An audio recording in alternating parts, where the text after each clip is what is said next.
Welcome to another show on APN TV Media. We have a great show for you today. My name is Bob Beatles, and I'm the host with Stephen Hill as the co-host, and we are interviewing an author named Gary Bills, and he's written an excellent book. Stephen? Bizarre Fables. And we'll be right back with Gary Bills.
as I said, we have an author named Gary Bills with us today. He's written a book called Bizarre Fables, and that's not the only thing he's written. He's also written some poetry, and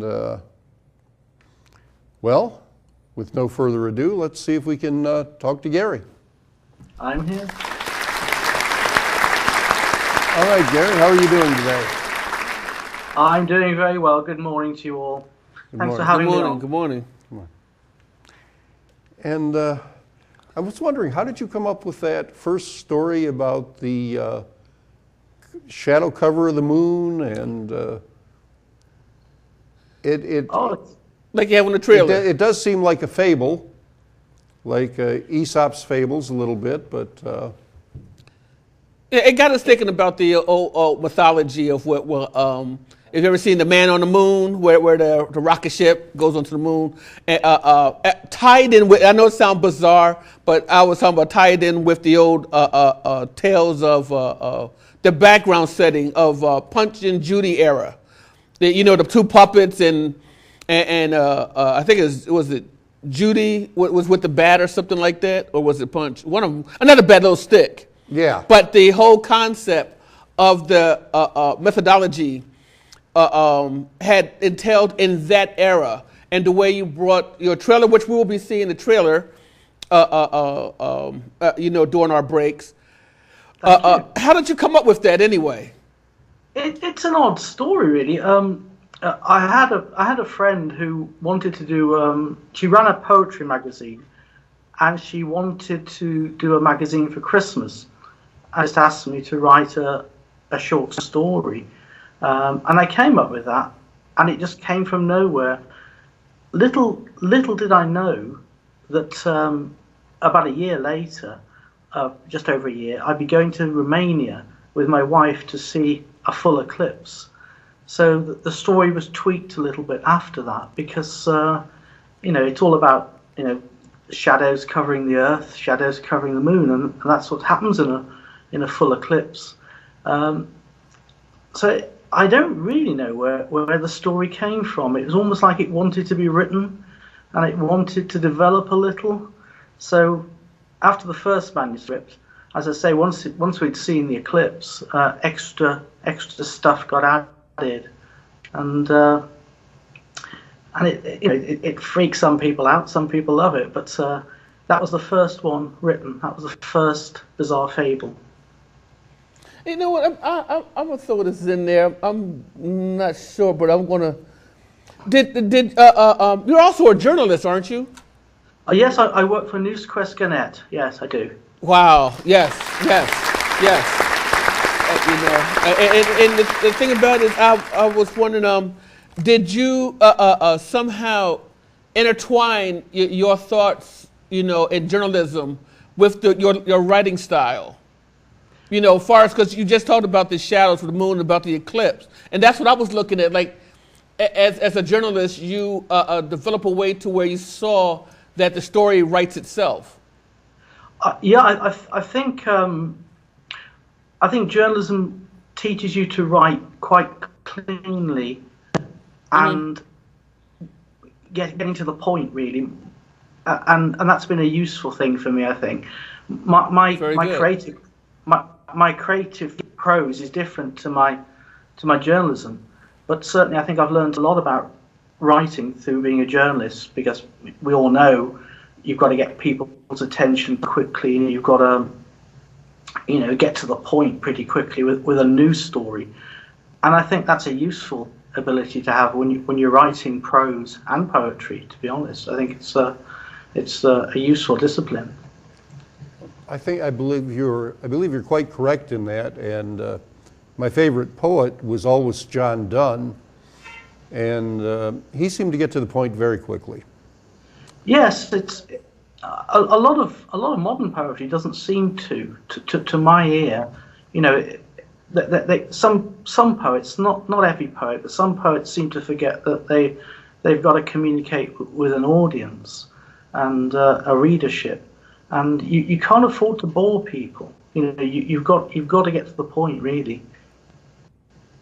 I agree with you totally on that. And so this is your latest book, though, the Bizarre Fables. You It wrote the is. poetry previous to that. Yes, the Bizarre Fables. My wife helped me. We co-plotted some of them, and when we first got married, this was our big project. So my wife Heather was illustrating and coming up with some of the ideas for the plots. She was, not all of them, but some of them, and it was kind of our honeymoon piece of work. We had a nibble of interest from a major UK publisher, but it fell through. And I focused then on poetry. I published my first collection with Peterloo, which was a pretty strong poetry publishing house in the UK, and got in a national newspaper and stuff like this. So I almost we just put Bizarre Fables in a drawer, and for about 10 years I just focused on poetry really, and seeing where I could go with that, which I think is a pity, because I think these are interesting stories, and it was good when Marco took them up and I could look at them again and realize that there's a lot going for them, and it's they're a good read. I think it's a cliche to say it, but I think there's something for everyone. I think there would be something for everyone, because men and women always have a somewhat different perspective on things. So when you get your wife involved in helping to write it, you're going to have things you wouldn't ordinarily have in a story if you wrote it just by yourself. I think that's definitely true. It was Heather's idea, for example. There's a story called Bread for Toggle about a fairly obnoxious guy who gets turned into a woman by magic. Well, the original concept, that was Heather's concept, not mine. I wrote the story, but again, that's a woman's view on the sex war. I just hope she wasn't basing the chap on me. Yes, you would definitely hope that. Yeah. Yeah. Oh, that's good. So now, this is, I guess, at least your third book. Or how many have you? I also edited a book called, an anthology called the Review of Contemporary Poetry for a publisher called Blue Chrome, and that was published on both sides of the pond in the UK and the USA, and to raise money for the Stroke Association. But we had some fairly big names in that, and so I've done 2 poetry collections, and I've edited an anthology, and so this is, you could argue it's my 4th book. Very good. Sounds like you're really hitting your stride here. Yeah, I think with Marco's interest as well, the Little French ebook company, it's kind of made me think more about my prose and more about what I want to do with my writing. I'm still writing poetry. I'm enjoying writing poetry at the moment, but the prose is also important, and the creative prose even more so, because you mentioned journalism, but you can get sidetracked from other forms of writing when you're into journalism, and you can forget there's other ways to express yourself and other ways to look at the world, and I think that's what creative writing does. So this year has been very enjoyable. I really enjoy my writing right now. Very good, very good. That was one of the things I was looking at, checking out your style of writing. That's why I mentioned about that journalism. You was able to separate yourself from that, even though that is your forte as a business, as a journalist. But the creative writing, I'm glad you mentioned that. Also for others to, your viewers and your readers, and those that, especially the young ones, those that wants to get into writing, that you can be very creative in a certain dialect of style. I have to say it that way because there are people from France and from England and other areas like Australia that has a certain type of writing, but also we all surmount with a equality of a dialect. a creative dialect that we choose, not just from our location. If you can understand the concept of that. I do. I think people get hung up a lot on finding a style, and that's true of prose and poetry. I kind of get round that by focusing a lot on the image. If I can see or hear or taste or touch mentally what I'm describing, then I call that a good image. Because an image in writing, of course, isn't just visual; it's across all the senses. So I'm focusing always on asking myself, can I see this? Can I feel this? Does it create imagery in my mind? And I think if you're doing that in any form of writing, you're hitting the mark, and worrying about style isn't that important, because it's all about trying to communicate. And as you say, that's difficult. Very good. So someone in Australia is going to have a very different worldview if they're living in the outback. You know, it's big open spaces, different mythologies, really, different surroundings to someone living in rural Herefordshire in England, where I live, or anywhere else. But if you focus on making the language work for you, and making the imagery as clear as you can, I think that overcomes a lot of communication problems and hang-ups about finding the right style. I hope so, anyway. No, you're right. You're right. That's a way where, as readers, it's like painting a picture that we're able to understand and grasp to it, because it's a form of communication. And as a matter of fact, I'm glad you said that. That is a form of communication. Okay, we're communicating to those that are interested in our work. Just like painting. We put a painting on, it's the easy way to do that. Put a painting on a wall, and when people go, you went to an art museum before, right? Have you ever been to one? Oh yes, many times, yes. Oh, great. So some point in time we all had to go to it. But an art museum, and you go up and see art, or look at a painting, stop looking at the painting. It's communicating.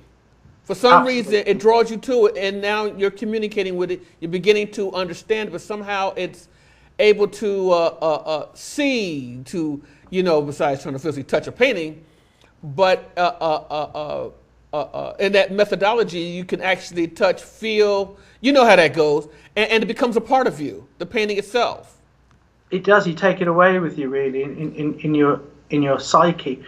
I also think a lot, talking about art. That's the same way with writing. Go ahead. Yeah, and music too. And music, yes. Yeah, I think sometimes things move us, and we don't fully understand why, because it's touching us on such a deep level. I'm interested in Jungian psychology, and he believed in the universal subconscious, that we're all connected through this. We all share this human heritage. That millennia. And I think a lot of art touches us like that. Sometimes we don't understand, but we feel it, and that's the important thing. It's going beyond imagery. It's going deep to areas we can't really understand, but we know when we're touched.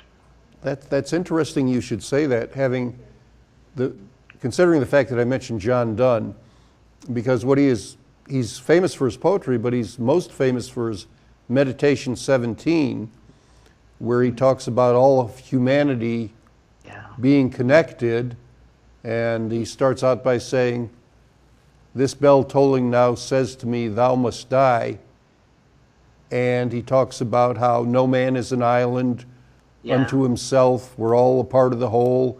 If part of England is washed away by the sea, Europe is the less. Europe is the less. As well as That's it. And then he finishes by saying, "Ask not for whom the bell tolls, it tolls for thee."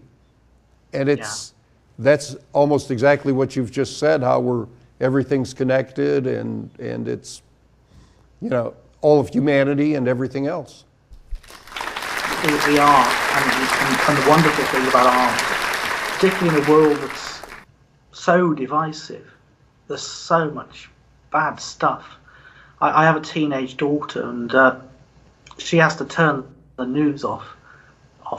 Things bother her that much, and you look at the world we're living in now. We need more connections, and we need more communication, and art can do that. Art can bring the world together. It's one way. Yes, it is. It's a very good way. And I'm probably harping a little too much on John Donne, but to me, his best poem was the poem Valediction Forbidding Mourning, which he wrote to his wife because when he became an Anglican minister, he had to travel, and he couldn't take his wife with him. So he compared their love to the kind of compass that is used to draw a circle, with her as the solid, steady point that caused him to end up right where he began, and that is such a great description of the love between two human beings. Yeah. And of course, he paid a heavy cost to Marianne originally, didn't he? Because the families didn't approve, but they got married anyway. Yeah. Well, of course.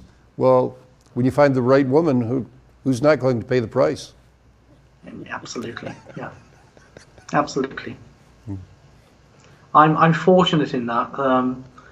My wife Heather, as I say, she's a great artist, and she came up with some of the plots for this book, and she also encourages me to write, and she's doing a website called Fables to help promote my work. She's at times when I can just sit back and not want to do anything, she gets me up and she gets me looking at my life again, and that's important. I hope I do the same for her. Excellent. That is important, yes. Did you say the website is up, or she's still working on the website? Yeah, she's created a website. It's on Facebook. It's called Fable Mantra, and that's all one word. Fable Mantra? Fable Mantra, yeah. Okay, excellent. And there's stuff about us going to Romania for our honeymoon, about some of the ideas that we put into the stories, and hopefully it's a good read too. Well, sounds like that ties in with a bit of meditation also. A little bit. I think as a writer, if a lot in my head, that's kind of my meditation. And I let things ferment. I let ideas ferment. I've just written a poem this morning, which might not be. It's something I've had an idea about for about a month. It's ready to come out. How I meditate, probably in my sleep or on a train going to work. I don't physically meditate very often, although I do go fishing, which you could. Well, that's a form. That's a form of meditation, yes. I was going back to the preface. I don't know. I was looking at all the pictures and all the fables, but I was grasping some of them, which I'll get to that in a moment. But the very interesting art and very interesting poetic stories. They are kind of bizarre, but stories that you have written. Time to take a break. Time to take a break. Oh, you got it. You know what? We're going to go into our break at the moment, so we'll be right back after this.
When Earth was still young, she became weary of her giddy journey through space.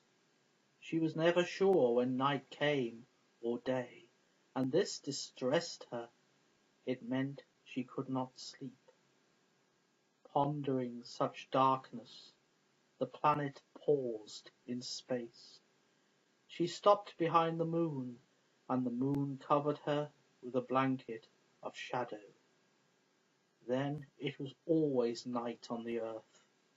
The people of that far time were terrified and stayed indoors about their twig fire blazes. Only the dead enjoyed the lasting dark.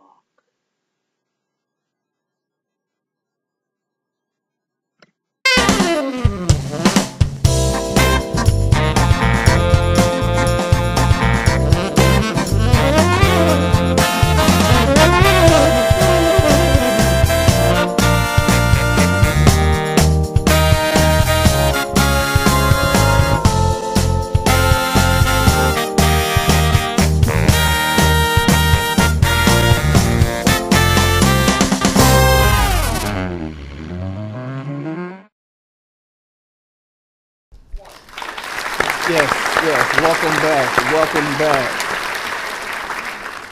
Oh, Thank you very much. Oh, you're doing fine. You're doing fine. You're doing fine. We just fix a little technical difficulties, but the screen's up and it's going like it should. So you're on there. Can you hear us? Okay. I can hear you absolutely fine. It all went blank for a while, but yeah, we're back. Excellent, excellent. In the meantime, we were just watching your trailer, Okay. and it was kind of interesting. That's what the idea and the concept. I think we talked about that with the trailer. Didn't it brought back to me? If you don't mind, I wanted to go about this one that had a picture. It's a picture, and it keeps. Maybe I'm wrong as I'm looking at it. It's blue. It's got the that's called a Celtic cross or something like that. yeah, but it looks like the people are underwater. Underwater, yes, everything is underwater. But is it the shadow onto the water? Yes, that's one of Heather's paintings. There's a line in the blanket of the moon that the children, the ghosts of the children, dance around a village cross and talk Yes. about a plague that took their lives so long ago. So rather than show them directly, Heather showed them as shadows, and the cross as a shadow on the water, which I think is very effective. Ah, yes, she's a talented artist. She is very much. For those of you that trying to figure out where I'm at on his book, actually in the ebook, it would be I guess I'm looking at them on mine would be page 9, where it goes about the it'll say, then it was always night on the earth. The people of that far time were terrified and stayed indoors about their twig fire blazes. Only the dead enjoyed the lasting dark. They smelt the settling dew in all that stillness. And one by one they left their tombs to wander. At first, the living would only see glowing shapes of mist, which moved past the windows. Sometimes there were sighs and sometimes whispers. Sometimes there were even a tiny knock on the door. Soon the cold and darkness nourished the dead and gave them back the shapes they had in life, if not the voices. In the streets where nobody drew breath, phantom merchants would talk of trade and... Is it phantom?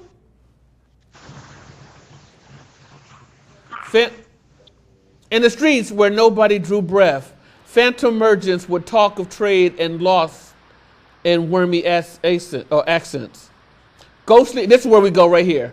Ghostly children, their trebles, like seagulls crying, would dance around the village cross and sing of an awful plague which took their lives so long ago.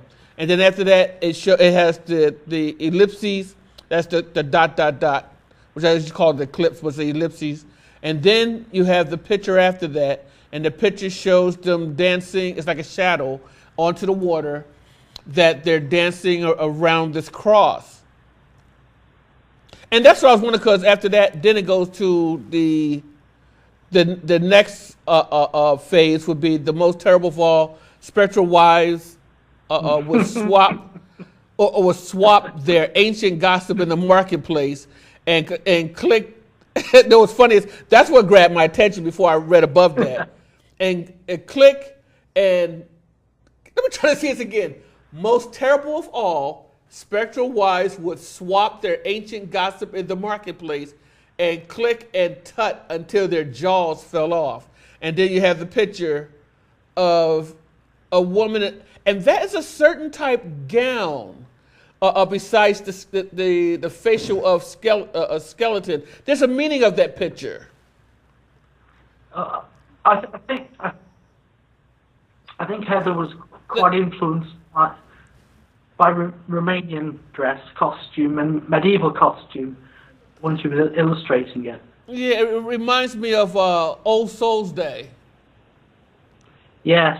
Yeah, the idea that the dead come back, or they should be remembered Yes. on one day of the year. Yes, very much Halloweeny. Yes, So there was a echo of that. I couldn't stop reading. You had me going from where I was looking at that painting. Do anybody remember or seen a movie called Avatar?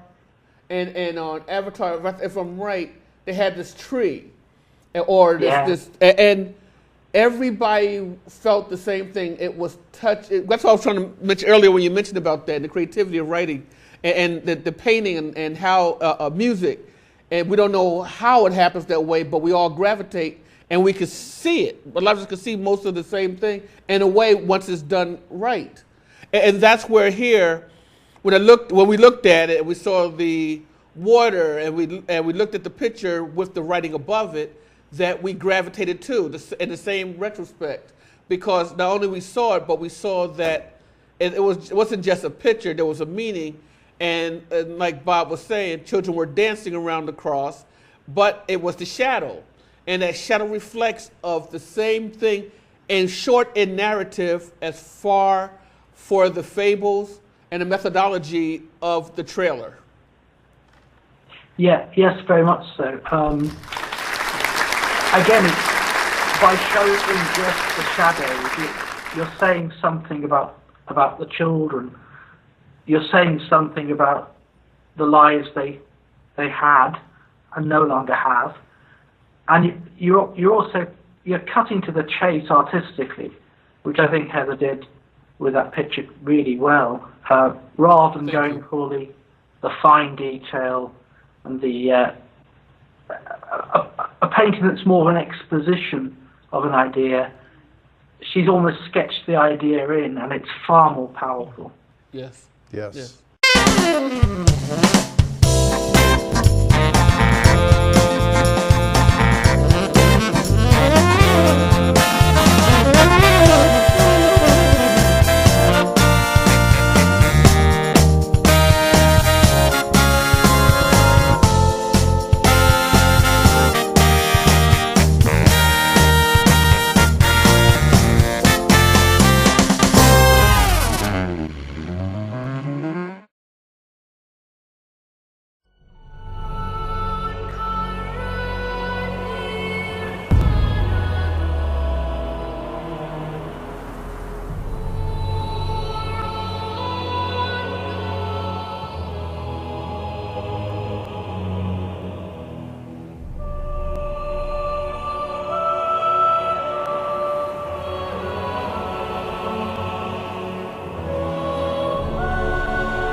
It says you speak Spanish and Korean. I was born in Bolivia and raised in Queens.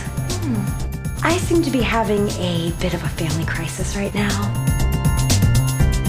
I caught David with his dick up another guy's ass. Well, I'm not crazy! Is it cheating if it wasn't a woman? You know, at the same time, there's always just something about him. That K-pop hair? No way. It's gotta be like cold feet or something. I don't think this is what happens when people say that.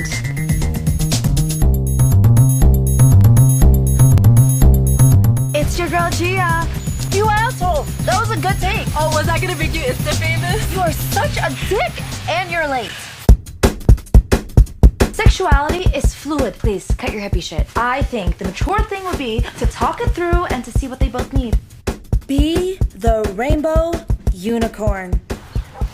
比我较需要这个物件。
And kept hitting the bottom of the thing. And she says, he don't want to be eaten. And she gave him a name and looked at him and said, you're going to be eaten tonight. And I'm thinking, so what are we having with this wine? And he just looked up, and when she looked at him, he slammed the top of this aquarium up in the air and down. And I said, you know what? You can have him. I ain't eating tonight. But I think after a few glasses of wine, I did eat some of the fish, but thank goodness it wasn't him. It was probably out of another aquarium. So I'm gonna leave that All right. I don't think any of your books are about fish, are they? I actually I do fishing journalism too. I've written articles for a magazine called Waterlog, quite poetic fishing articles. But yeah, I do some fishing journalism. I certainly do. Okay, hey, that's good. Well, and there's probably still quite a bit of that going on where you live. Yeah, I mainly fish for carp. I know a lot of people in the USA don't really fish for carp very much, although it's very good for carp, by the way. But here they're almost like a cult fish. You know, you've got to catch big ones, and you've got to catch as many as you can in beautiful settings. So I don't know that beautiful settings, because that's aquariums all around the TV, all on the floor, all around the kitchen, and when they started plopping on the floor and picking them up, and I don't know. I think that's overkill. Well, the thing that's about overkill. The thing about the carp, though, back, is by the way, I catch them. Hey, I love fishing, but photograph them and put them back. well, see, here we have muddy bottoms. That's why people don't go for the carp here, because they get all the mud in their mud veins. Where you're at, I think you probably have some sandy bottoms on those creeks, and they don't get in that. Sand and clay mainly. Yes. Yeah, we do. And even in Germany, carp are considered a delicacy. Carp? Yes. They advertise it on the restaurants there. You see, it says carp fin. They do. Huh. Yes. It's a different culture over there than over here. I believe some of them have carp for Christmas dinner. Yes, that doesn't surprise me at all. People who've just lived here all their lives don't know that, or a lot of them don't.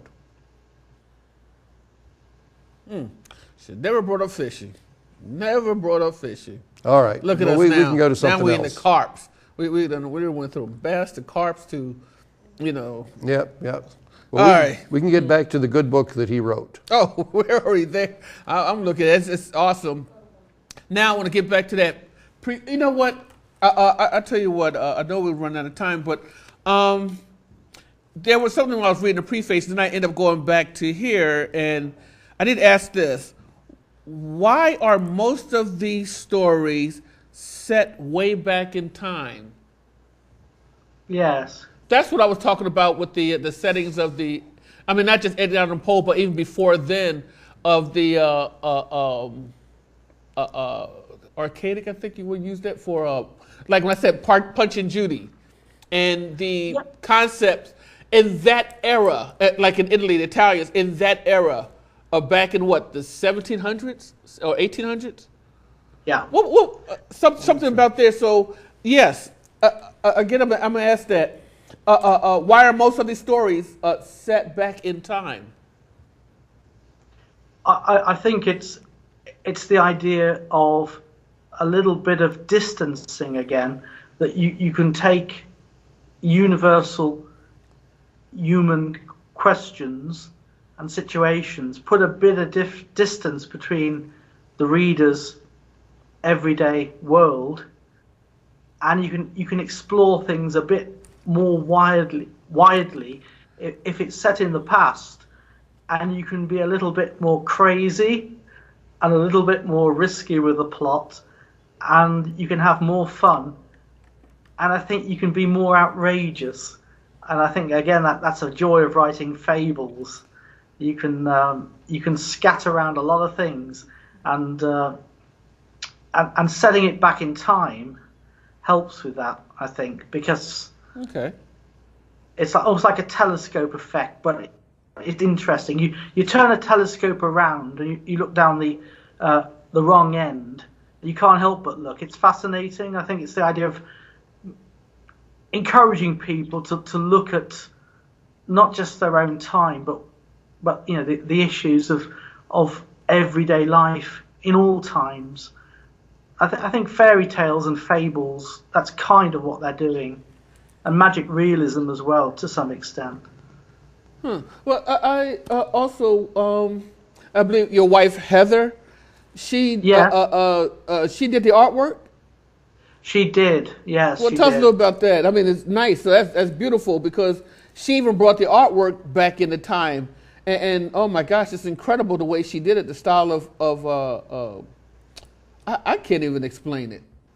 Go, just tell us. You know. Yeah, there is some of it is based on, because we spent some of it is from her knowledge resource. She did a fashion degree. Okay. And then she worked on London's West End as a costume maker, notably for the Chaucer Festival Company. And Geoffrey Chaucer being, you know, a great medieval author, so she was doing medieval costumes professionally. She's recently done a digital media MA, and some of the techniques she developed doing that MA fed into some of these illustrations. But she's got a huge knowledge of costume. But you said it. You hit it on the nail. That's right. It's medieval times.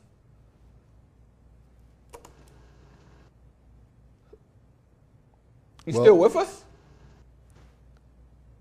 Well, Jeffrey. Okay. Gary froze for a moment. I mean, well, the system was technical difficulty, but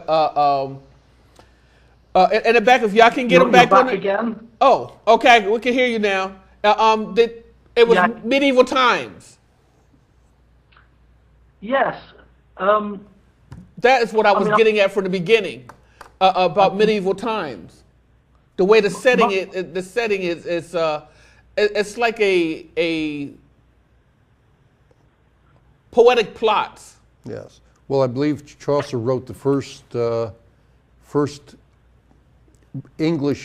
popular English book, the Canterbury Tales. Yes, he did. Yeah, about 1400. Yeah. My degree at university was in medieval literature. Ah, So, yes. So we had to read all this stuff. Yes. Well, Chaucer wrote some very good stuff. He certainly did. When you look at one of the bizarre fables, Bread for Toggle. Okay. Another thing? Which is I'm sorry. Go ahead. a kind of rude fable. And the Miller's Tale in the Canterbury Tales Yes. is a fablio. It was kind of rude story idea that came from Italy. So a lot of medieval interest is feeding into these stories. Oh, yes. And the medieval period is interesting because they were pre-technological, at least in our terms. They had technology, but they obviously didn't have the internet, they didn't have mobile phones, and they didn't even have the steam engine. So their world was closer to nature in a way. Oh, yes. And I just love that simplicity. I've been listening to medieval music recently again, and some of those songs are like they almost break it. There was some excellent music. In a way that maybe we're losing in the modern age, and maybe that's what draws me to the medieval age for inspiration, and that's what draws Heather to the medieval period as well. I'm sure of that. And storytellers then were the main form of entertainment, and some of those They were. storytellers could remember a story of up to 10,000 words hearing it one Yeah. time, which is a fantastic memory. It's terrific. It's been proven in our own century. There are still some cultures in Africa, for example, where people can remember terrific amounts of data accurately and well. They going even further back, they think Homer was probably, the Iliad and the Odyssey. They were just recited probably by people who learnt them before they were written down. That's one idea, and it's just amazing that people can do that, and it's a gift we've largely lost. Right. Well, But we don't have to shows- memorize. We don't. It shows great value of the words and great value of myth, really. That again, in the modern age, we're a long way from that. Yes, we We're are. very reliant on technology, and we're losing stuff as quickly as we're gaining it. I'm convinced of that. Okay. Quickly, because we ran out of time. Are you still living in at the time of these stories were done? You were, I believe, you were living on a farm in England. We were. We're living in the same town because the farm was just up the road from where I'm living now. But it was a working farm. We weren't working it. We were just renting a place there. Uh-huh. And our daughter Isabella came along, and as soon as she started to toddle and wander, we had,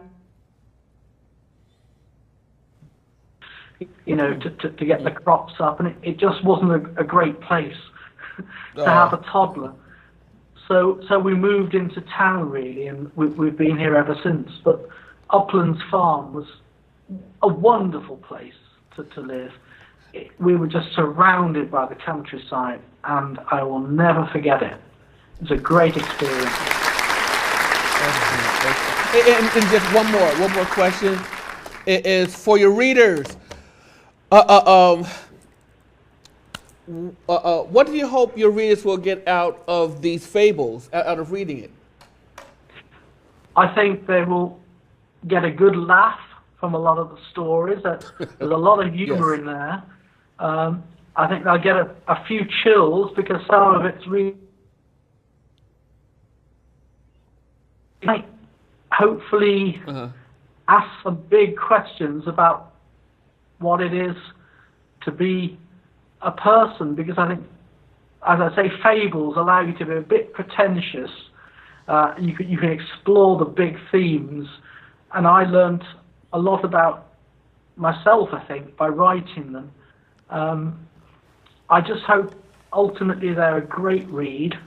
I hope they are. Okay. Well. And I just hope that people forget them if they read them.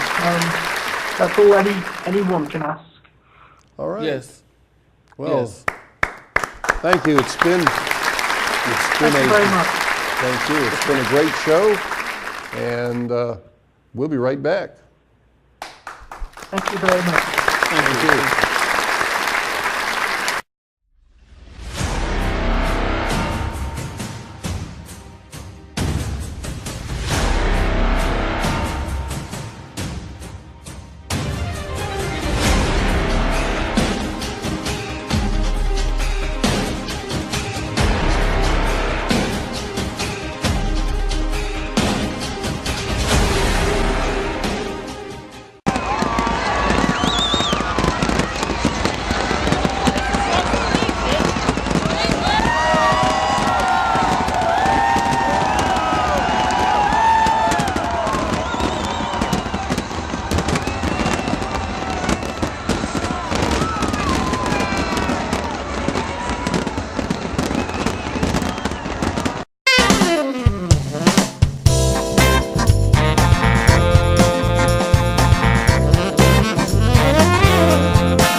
Yes.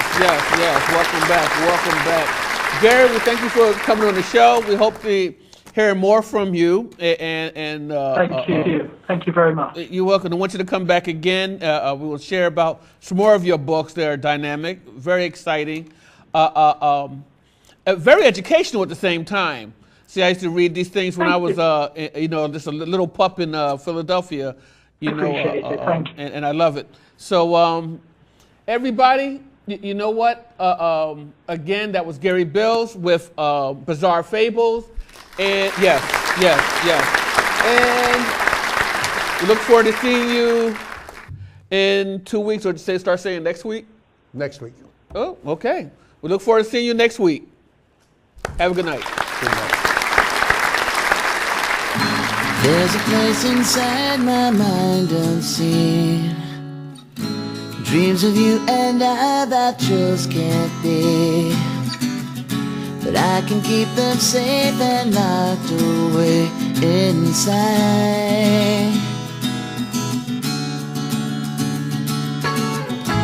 In a perfect world where I control it, give me your heart there and I would hold it, but I know that just can't be reality.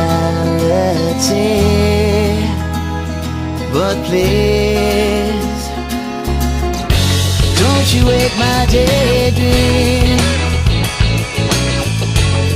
'cause it's so real it seems. Maybe someday I'll get my head from the clouds, but for now I'll just daydream.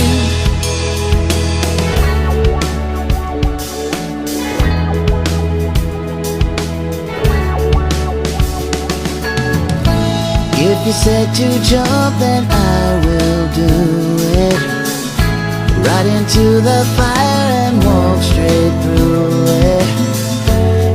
you knew, I bet that's just what you would say.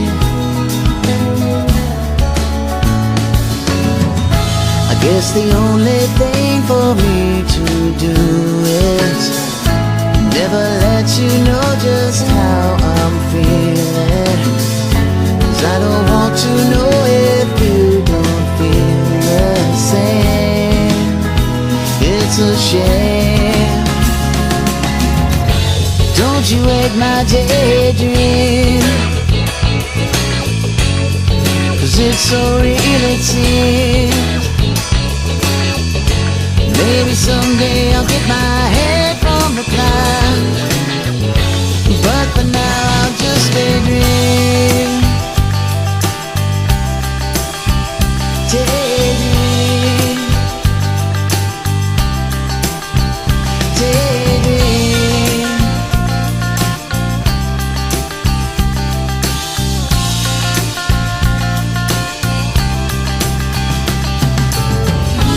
There's a place inside my mind unseen, dreams of you and I that just can't be, but I can keep them safe and locked away inside,